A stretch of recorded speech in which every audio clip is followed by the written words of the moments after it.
Timothy Hogan. I'm here with Scott Wolter. We just wanted to touch base with you since our last series that we did, Mysteries of the Knights Templar through Gaia. We appreciate everybody who has been tuning into it and watching the episodes and rewatching the episodes and leaving their comments and leaving messages to us. Yep. Appreciating the show. We wanted to just kind of fill you in on some other things that are going on since the release of the show, things that we're doing and things that are coming up. One of the other things that is out right now is there's another series called Secrets of the Knights Templar on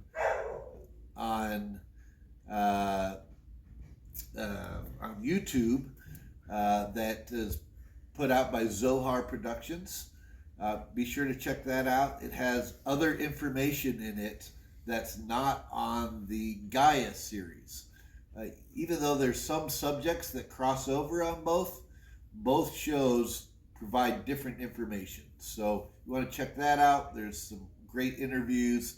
There's a great interview with Scott on it. That's just something you want to check out if you haven't seen it already. We do have some other projects coming up, hopefully. Yeah. There's good probability we're looking at potentially doing a season 2 of on Gaia of Mysteries of the Knights Templar because it has been so successful. We're looking forward to that. We're looking forward to providing. There's so much more information we could do. It's kind of almost like Ancient Aliens, it just like goes on and on and on. Yeah, well, it could if people want to, if they like it. Right. You and I, we'll go as long as they want us to. That's right. Scott, you want to tell us about our merch we're wearing today? Well, I've been threatening to do this for a long time, and that is to produce some Hooked X merchandise. And this goes all the way back to 2002 when I was working on the Kensington Runestone. And, we discovered this mysterious symbol that the scholars said never existed, so it must be fake. No, it just never existed. You don't know what it is, so just say that. They couldn't, of course, and that's been part of the problem. But, we did come up with our interpretation of what we felt it represented, which was essentially the true ideology of the Templars, which was monotheistic dualism. Right. That they believed in a deity that had dualistic aspects of like male, female, heaven and earth, good, bad, light, dark, yin, yang, the whole concept of opposites that keep things in balance. And now you're probably sitting there going, well, how does the Hooked X represent dualism? Well, if you take an X and you chop it in half, you have the bottom, which is a peak, the sword, the phallic, the symbol for the male. On the top, you have the vessel, the chalice, the womb, the symbol for the female, and combined in an X symbolically represents that union of male, female, heaven and earth concept of dualism. And then, of course, we have the hook.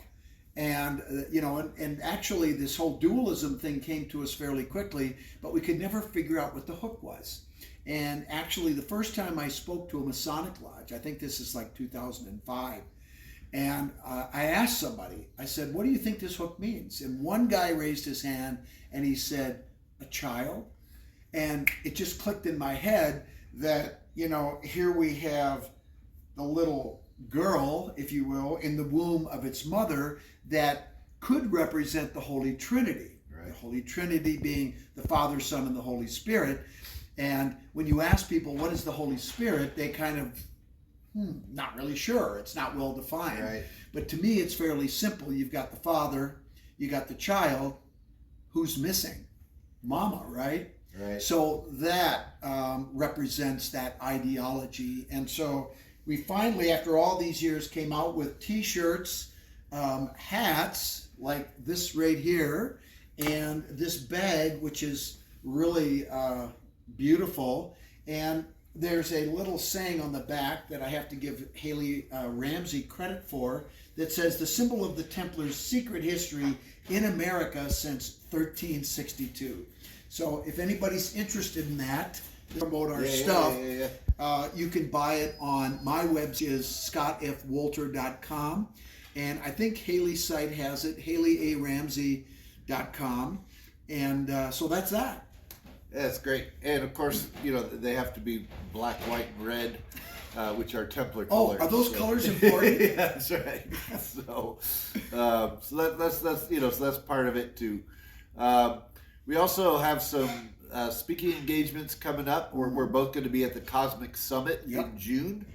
You're going to be on the main stage. I'm going to be on the main stage. Right. But people need to sign up for our classroom on Monday, right? Correct. Yeah. You and I are putting that together. That's right. Do we even know what we're talking about? We don't yet, but we'll figure it out. It'll be good. We promise. It'll be. Well, we promise it'll be diving into secret Templar history and knowledge that you're just not going to get anywhere else. And a lot of it, you may ask, well, what does that have to do with the Cosmic Summit, which is largely dealing with Younger Dryas, right? Impact, yeah. And we can't emphasize enough that the Templar Order, part of why it was founded, was specifically to track down the knowledge of that pre-civilization that had been deposited other places. So part of the quest of the Templar Order was really to try to track down that knowledge, to find the philosophies, to find,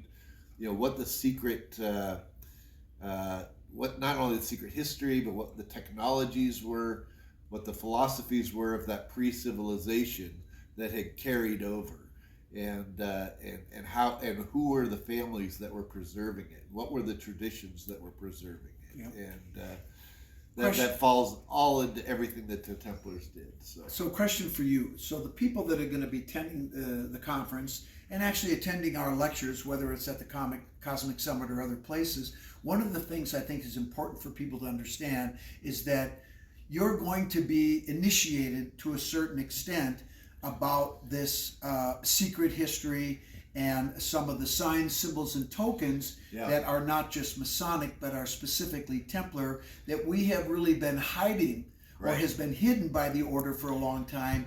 And because of what's happening now, it's time to share what we know, right? Exactly, yeah. So I think that's a really good motivation to attend. And I got to tell you, it's as much fun for me to share this esoteric knowledge, and obviously you know way more than I do, but I think you enjoy enlightening people to go out and share what they know, what they're taught, to enlighten the world. That's right. And even those who have been initiated into traditions like Freemasonry, Rosicrucianism, other traditions like that are of the Templar lineage. There's a lot of things that you receive through your degree work that is not really explained, or it's explained in a superficial way. Mm-hmm. And the deeper esoteric meaning of it is kind of not communicated. And I think a lot of what we're going to present brings greater meaning to that, to things you've already been exposed to, maybe without even realizing it. So it's an eye-opening experience for everybody, and so it'll be a lot of fun. So that's part of what we'll be doing. We also have tours coming up. Why don't you go ahead and start out with your tours? Well, if I don't want to get in trouble with Haley, I better tell you about her tours that are coming up. We have some spaces available on the Spain and Portugal tour that starts in, I think, right around the 1st of June. There's two Outlander tours that she's offering, one in June, the other one I think is in October. I know that the special guest for the first one is going to be John Bell, who plays the Native American character, and actually the son, I think it's the nephew of Jamie and Claire, and he's my favorite character in the show, so he's going to be that guest.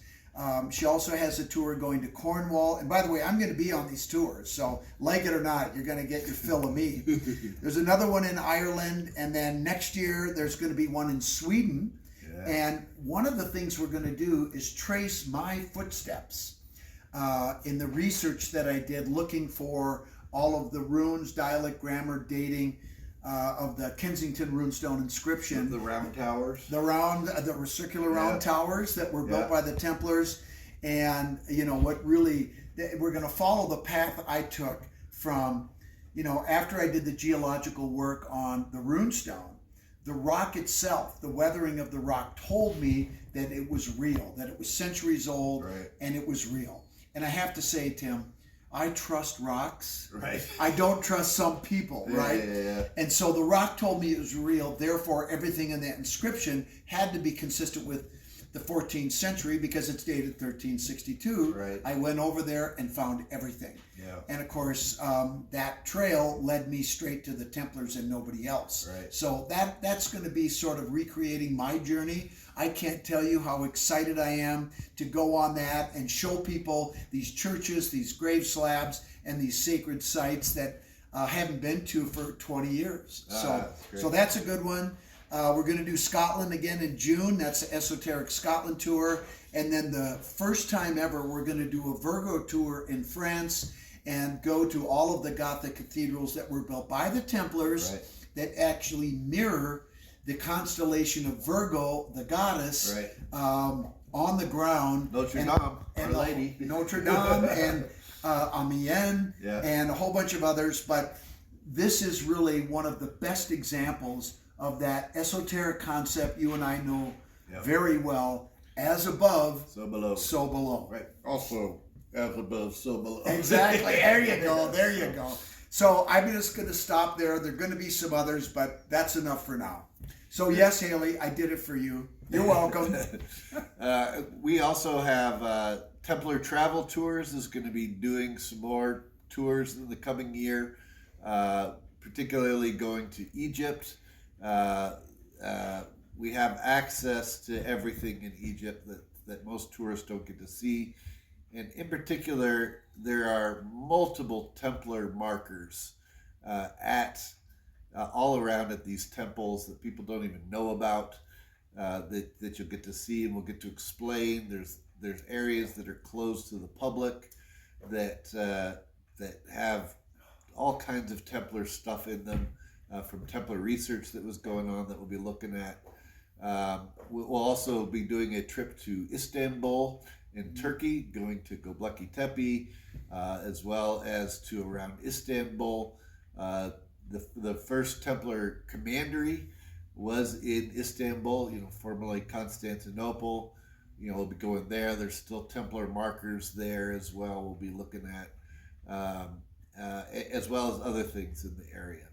And then we have 2 Mexico trips that we're looking at doing. One down in the Yucatan, where we go to the Mayan sites that show that we're trying to preserve Atlantean information.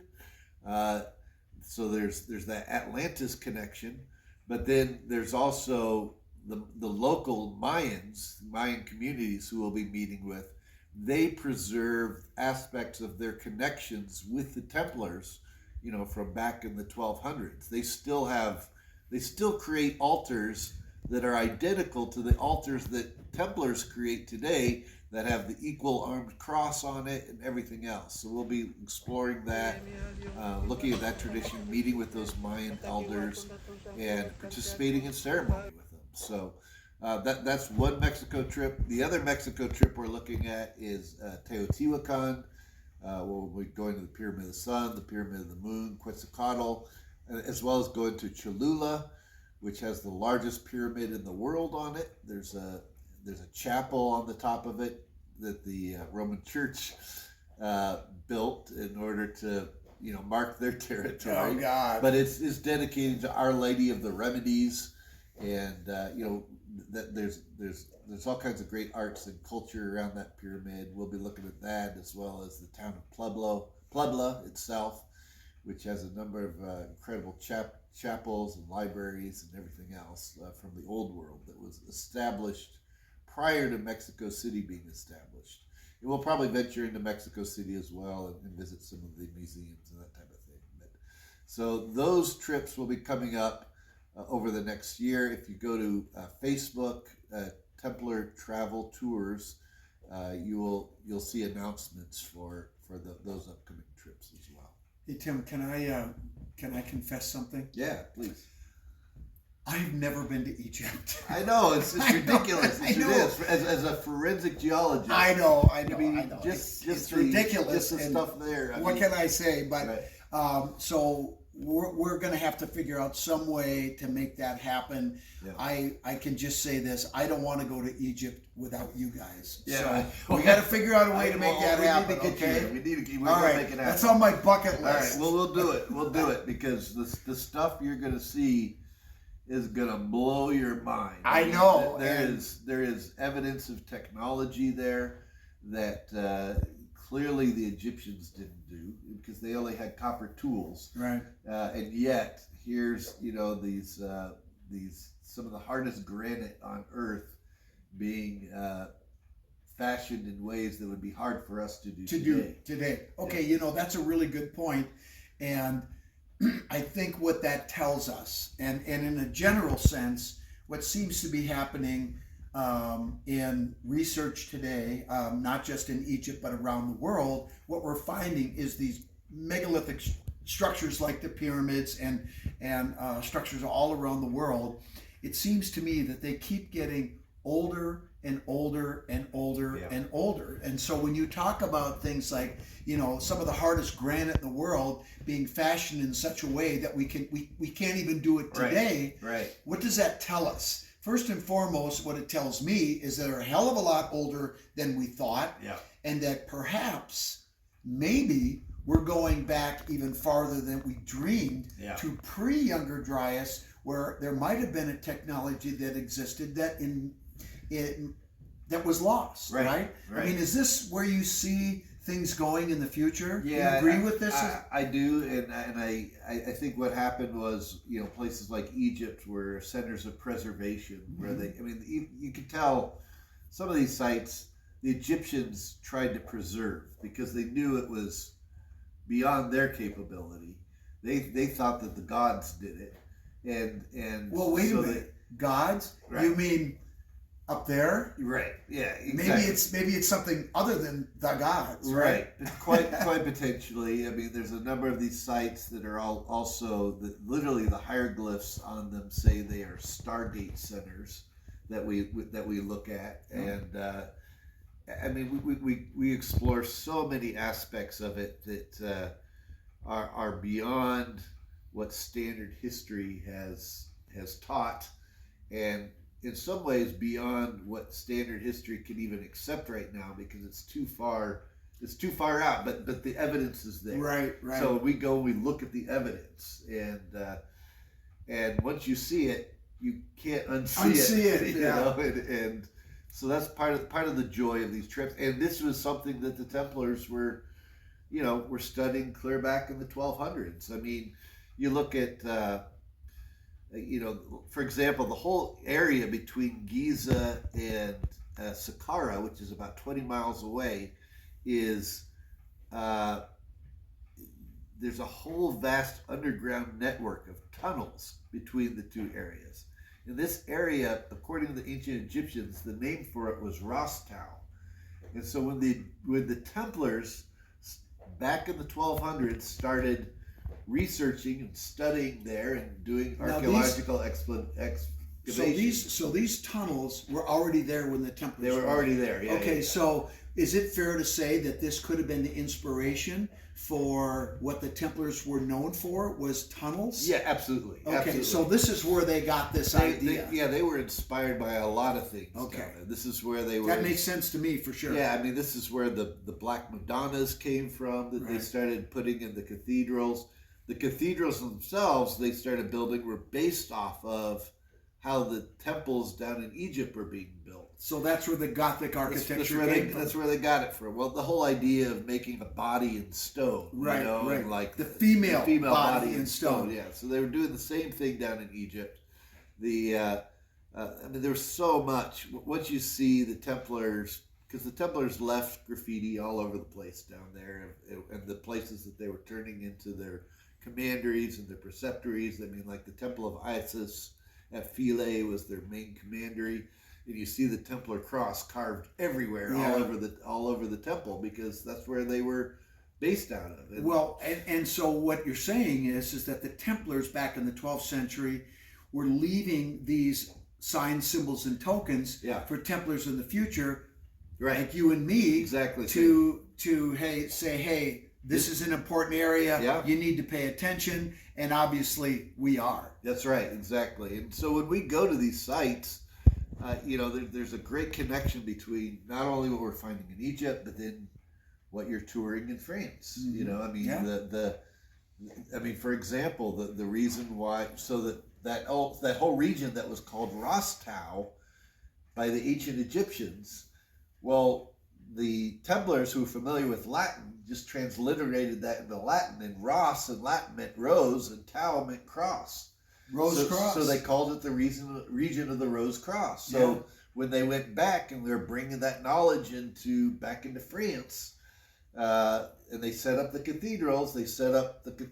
Yes, they're set up as a human female in stone, but they're also, if you view them from the air, excuse me, they're a cross, and then they have the rose windows, right? Yeah. So they're rose crosses. Yes. Ros Tau. It's a homage back to what they were bringing back from Egypt. So it's all connected in that regard.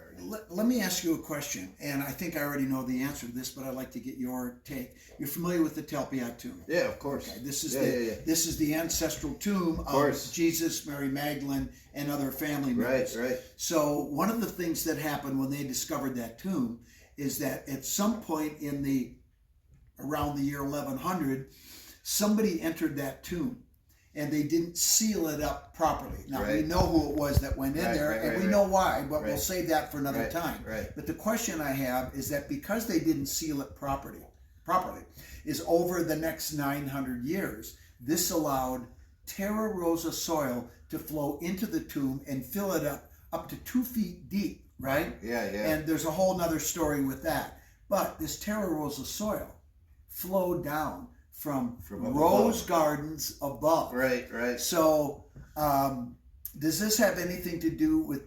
First question I have. Well, Sub Rosa. The first question I have is that a coincidence, or is there something going on? No, there's definitely a marker. There's something going on. Okay. Right. And does this have anything to do with under the rose? That That's phrase, right. under the rose. There's this secret under the rose. That's am right. Am I chasing rainbows, or No. It's you remember, Jesus was initiated in Egypt. Where did Mary and Joseph flee to give birth to him? Egypt, right? And so these are not coincidences. These are not coincidences. They're all connected. Yeah. And as a fact, Jerusalem is closer to Giza than Aswan is closer to Egypt, to Giza. Aswan's where the quarry is, where they got all the granite from everything to build the pyramids and everything else. So it was actually, Jerusalem was closer to Giza than Aswan, where they were getting the granite from. Where they were, they're getting the source material. Exactly. So it's that whole region was a lot more compact than most people realize. I want to ask you one more question that is something that you and I actually lived, but it never made it to air. Yeah. And I want to just get your take on this. So there was a few years ago, you came into the Twin Cities, and we were filming for America on Earth the new season. Do you remember that? Yeah, of course. And we went to Lakewood Cemetery. Yep. And we filmed inside of a very interesting small chapel. Yep. And I think there's some connections there. Do you want to definitely tell us about that? Yeah. So at that cemetery, there's a what do we call it? Mausoleum. Well, it's a chapel. It's a chapel. But they do have burials underneath. Right, underneath. Right. So this chapel is set up. It's exactly set up as an almost perfect replica of the former Templar commandery in Istanbul, which is one of the places we go on our tour. And it just so happens, too, that there's a secret crypt at the Templar commandery in Istanbul. And at this particular chapel that was set up by a brother. Yep, by a brother. In Minnesota, he put the crypt in the exact same spot where the secret crypt is from Istanbul. And there's a winding staircase that goes down, And in the crypt, there's some very interesting Templar symbolism too. That's right. That I'm sure it's not a coincidence, and there's got to be a connection with the Istanbul. Absolutely. And the only difference between the two really is that the one in Minnesota has Templar crosses, which with the Celtic ring around it, which was also defined as a Gnostic cross. On the building itself, whereas the one in Istanbul has since been turned into a mosque, and it doesn't have that, but it has beehive symbolism all throughout it. And there's a beehive symbolism at that chapel as well. There is one that's there. Right, so, right. I mean, these interconnecting threads are just so amazing. I don't know how long you want to go, but I have a feeling if your arm is getting tired, and we could go all day. And, yeah, that's true. But you know, I have to say one thing. You know, when we did Mysteries of the Knights Templar with Gaia, I was I don't know about you. I don't want to speak for you, but I just felt like you and I were just in a zone. Yeah. And I think that comes across when people watch the show. And I think it's the reason why we're hopefully going to get another season. But I didn't know if there would be another season, but all I can say is that our dynamic is really good, and it's fun as hell. It is. And I can't wait to do it again. Yeah, me too. It's great. It's always great working with you and everything we're doing. Yeah. So anyhow, this is just us touching base with you. Check out our other stuff. Come to our lectures. Go on our tours. Real quick, tell them what you got coming up, and I'll tell them about mine. Well, Cosmic Summit. We got Cosmic Summit coming up. I'm going to be lecturing all over the country. Just pay attention to my Facebook page. I always make announcements of where I'm going to be and when. I'm also, by the way, going to be looking in coming out soon. I've been working with other Templars, and we've been working hard to produce gold monoatomic atoms, or mana, also known as mana. We have a whole lot of it that we're making, that we're going to be making available for sale. It's going to be called Templar made monoatomics, and be watching for that. Put me down for some. Okay, I want some. We'll do it. We got monoatomic gold, and we also got a monoatomic mix that's made up of different platinum metals. These are going to be made available in the coming weeks.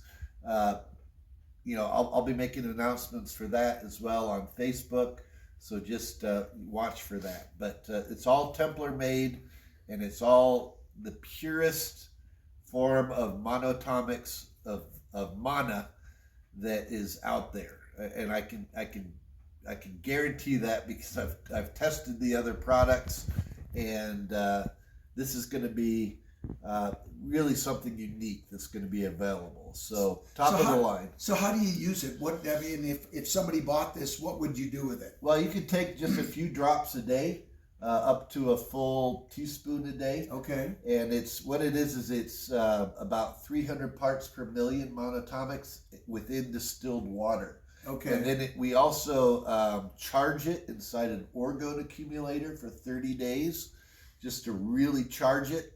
And I guarantee you, you're going to feel the results. It makes your body more superconductive, aids in health, greater awareness, greater psychic awareness. How about memory? Memory. I'm struggling with that at times. It aids in memory. If most people don't realize, but the human brain, by 10% dry matter weight, is actually made up of these monoatomics. So by adding more of this to your body, all it's doing is making you more intelligent? Yeah, more conductive, really, to your environment, opening up to your environment. This is something that the ancient Egyptians, of course, were making.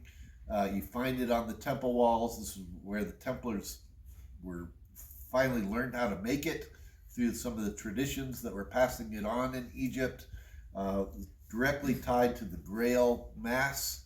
It was tied to the bread, the original bread of the communion. It was the